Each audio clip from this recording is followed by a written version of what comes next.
and welcome to another edition of Extra Connections from Community Connections. I'm your host, James Lott Jr. How are you? I'm so glad you are listening. I'm so glad you tuned in. I'm glad you downloaded this or whatever you found this. I'm so glad you found me. Right now, as our show, Community Connections, is still on hiatus, I've been bringing you Extra Connections, kind of a mini version of the show. So I want to give some shout outs to my co-host on the main show, Rena Garcia. And I also want to give a shout out to Adrenaline Radio, adrenalineradio.com, who houses the main show. And I want to give a shout out to, I'm sure I have these correctly, my notes, they're sticking together. I love this, recording this live, of course.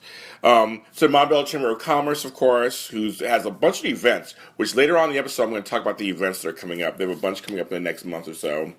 I'll give a shout out to them. They have a page on Facebook, Montbello Chamber of Commerce. You can go there and see more about them. It's New Year's. It's 2016 to 2017 now. A time of renewal, rebirth, excitement.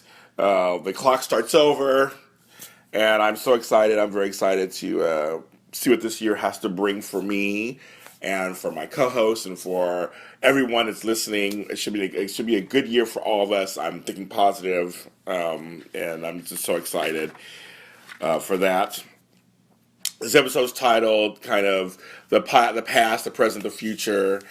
And it's going to be me talking about some stuff that's going on and some Montebello facts and some famous people who are from Montebello. And it was so surprising. Some people I found out who was from Montebello. I was completely shocked who was. And it was kind of good. So let's see. We'll go into the first thing, which will be the events. We have some events coming up through the Montbello Chamber of Commerce. There's some great stuff happening if you guys are interested. Number one, on January 11th, which is my daughter's birthday, and my daughter was on an episode of Community Connections, my daughter Monica. It's her birthday that day, so happy birthday to her. That's not an event for everybody in the world to come to. But I just want to mention that shortly, briefly. But there's a networking breakfast 3.0 at the Stevens Steak and Seafood House. It's from 7:30 to 9:30 a.m. It's a little early. And they have 2 price points that are happening. If you want to sign up now, because you can go to montbellochamber.org for more stuff on there. But you can the early bird special is $15. But if you decide to go at the day of, time of, at the door is $25. So I suggest if you think you're gonna go, do that $15, do it now and sign up. Stevens Steak and Seafood House is at 5332 Stevens Place in Commerce, the city of Commerce. So that's like to be fun. I've gone to a couple of networking breakfasts, not through Montebello, but for some other stuff, and they can be fun. They're a little early, but they can be fun. Because it's like you get some food and you get to network, so it's always good. On January 13th, Montebello's First Fridays, they have Cash Mob. It's a game. And it's at the La Costa Restaurant at 854 North Garfield in Montebello. It's from 12 to 2 p.m. I haven't done it. I heard about it, but I haven't done it. So it should be interesting. Maybe a lot of fun. Get some money. On January 26th, it's the second annual New Year's Business Mixer at Hair Philosophy, which is at 501 West Whittier Boulevard in Montebello. It's from 5:30 to 7:30 p.m. So we got that one. And then in February 2nd, there's a ribbon cutting ceremony at Obregon, hopefully I'm saying that correctly, Psychological and Educational Services. It's from 12 to 1:30 p.m. And it's at 215 West Pomona Boulevard, Suite 210 in Monterey Park. It's right next to Montebello, of course. So that's Obregon, I believe. I think I said it correctly. I hope I did. If I didn't, let me know. I will say it correctly next time. I don't want to butcher the names. But it's good. It's a ribbon cutting stuff, so that's kind of very interesting. I've been to a few ribbon cuttings. They're kind of fun.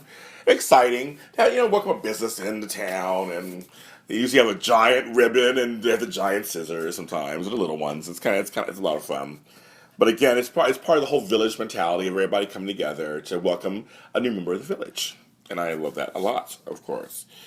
And everything. So, what I decided to do this episode is I wanted to look a little more into Montebello itself. It's an LA city, of course, and I really wanted to it's been part of my life, my whole life.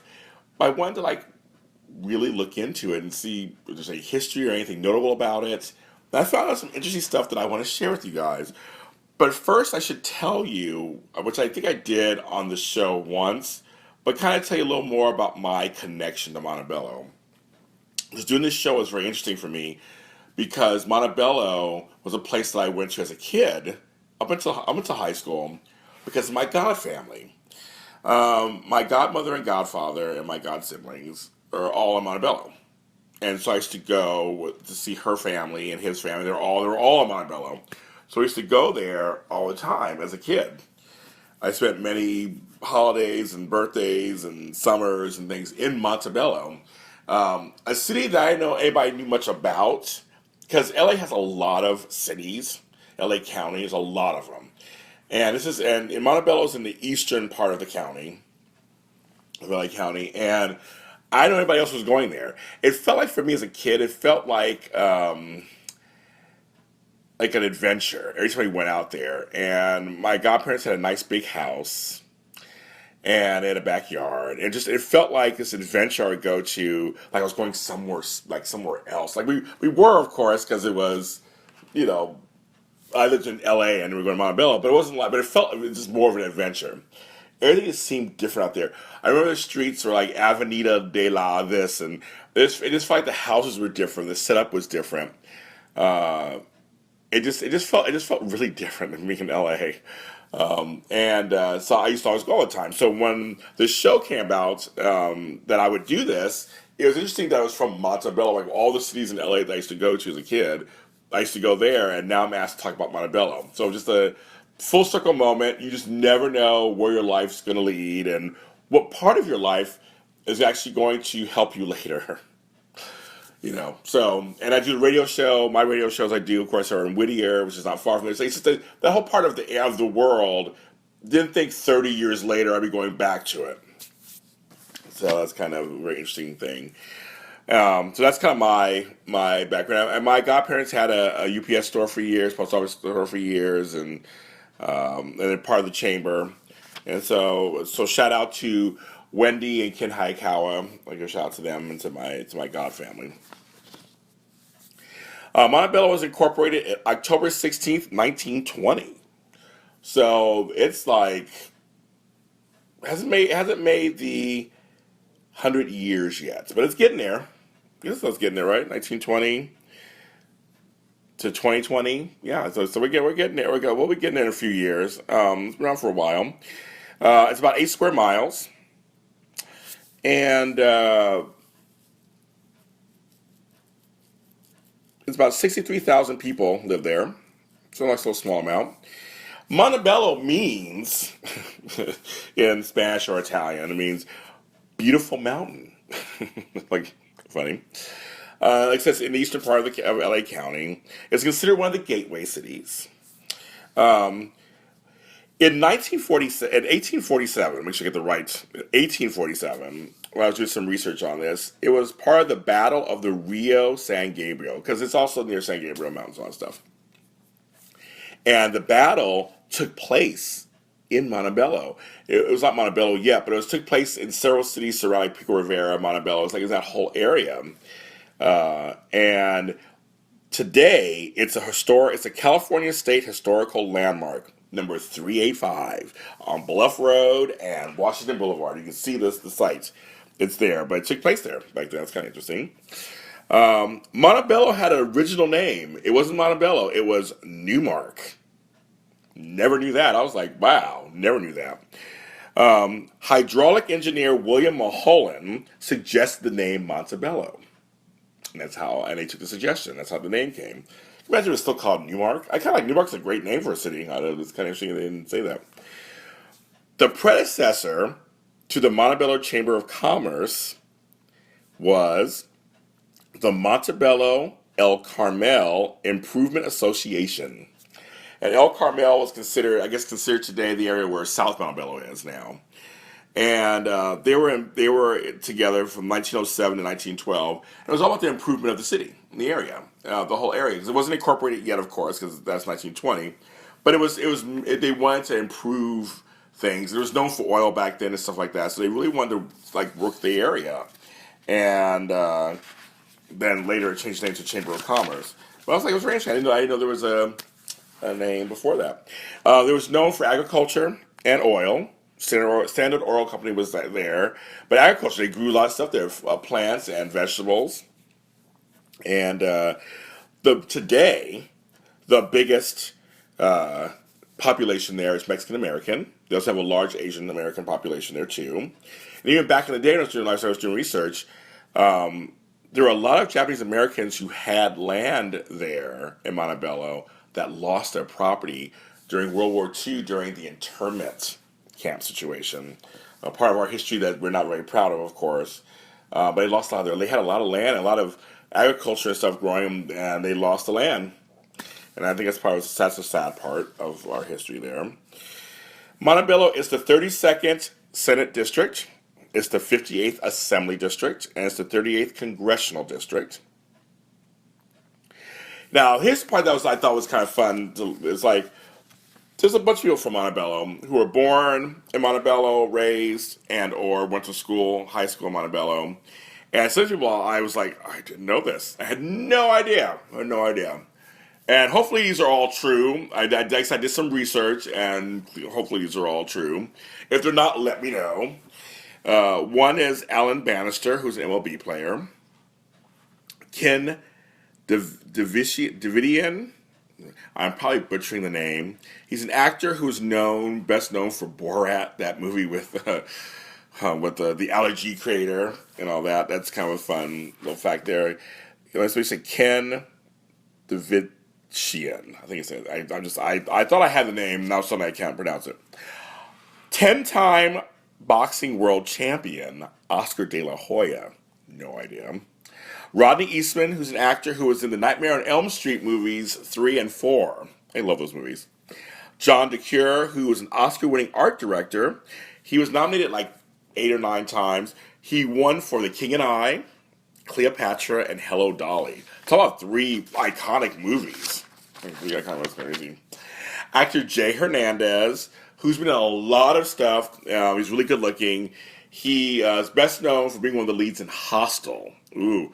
He gets messed up in that movie. If you like those kind of horror, Eli Roth horror, crazy films, he's good in that.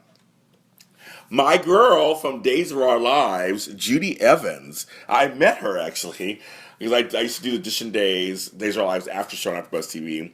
To me, it's very nice.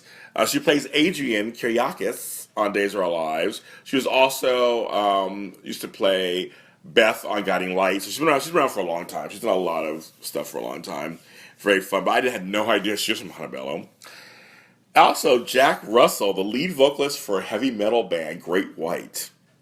Once Bitten, one of those songs. I used to be a Great White fan back in the 80s. I was a metalhead of sorts, a hair band fan, and so I didn't realize that. Jack Russell is from Montebello. And actor Michael Trevino is a really good-looking guy, actually. He's been in a lot of stuff. But he's best known for Vampire Diaries these days. But he's a really good actor, really nice guy. I think I met him once, kind of. He was really nice. He was very, very nice. So there's some people, there's more people, of course, but those are some people I found that thought those are interesting that are from Montebello. And of course, every city, well, here I know in LA, it's for sure, has a sister city that they do stuff with. And the sister city for Montebello is Ashaya, Japan. Hopefully that's correct.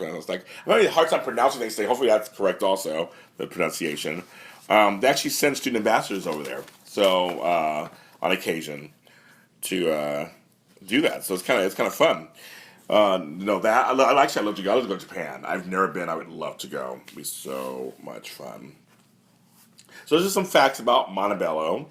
Of course, you go to montebello.com or whatever, where you can find out more about what's going on and more stuff about them. This nice little city in LA County. The announcement I also want to really make sure you guys, if you don't follow our Facebook page, which you should be following it, you should be liking it and following it.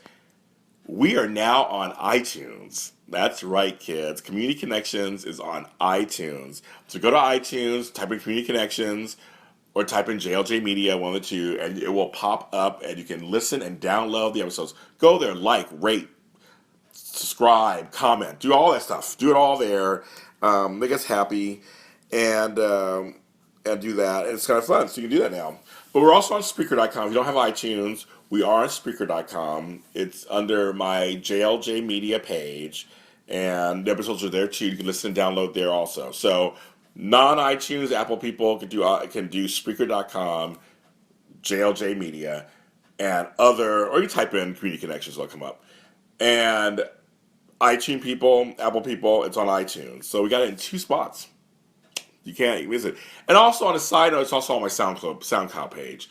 So if you went to my SoundCloud page, James Lott Jr., it's on there too. But the 2 main places I would say go to is Spreaker and there. And of course, it's also on Adrenaline Radio, the 6 original episodes.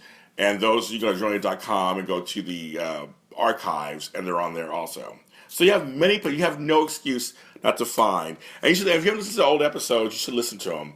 I usually will retweet them out or repost them again on Facebook.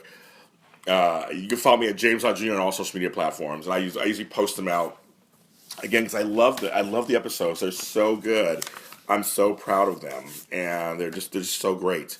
And I think you should listen to. We have great guests and great people going on, and you should listen to them.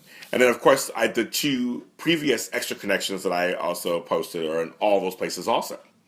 So a lot for you guys to take in and listen to for this great show. Well, now it comes to a close. Like I said, I wish everybody the best 2017. Follow us on Facebook. Follow me at James Lott Jr. on all social media platforms. Go to iTunes, Spreaker, subscribe, like, comment. If you want to be a guest on this show or the main show, you can contact me through any of those social media platforms. Contact me and let's talk about it. And if you're from Montebello or an area right nearby and you're doing business, we want to showcase you. If you want to be on our Facebook page, I'll showcase your business. So go ahead and just let me know. Let me know what's going on, and let's talk. Thank you so much for listening. I appreciate each and every one of you. Share this with anybody you think needs to hear this. And I will talk to you next time. I'm James Lott Jr., and I'll talk to you next time.